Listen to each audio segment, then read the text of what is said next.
राजा कहना कि टूटे हुए प्याले में जाम नहीं आता, टूटे हुए प्याले में जाम नहीं आता, हरीश के मरीज को आराम नहीं आता।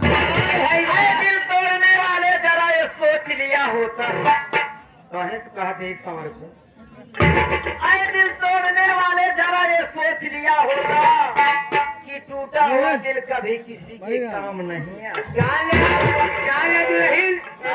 हमारे गुरु जी का फेरी कोई से चपका काम चलावा चाहिए। फेरी क्यों आगे फिर लाले हो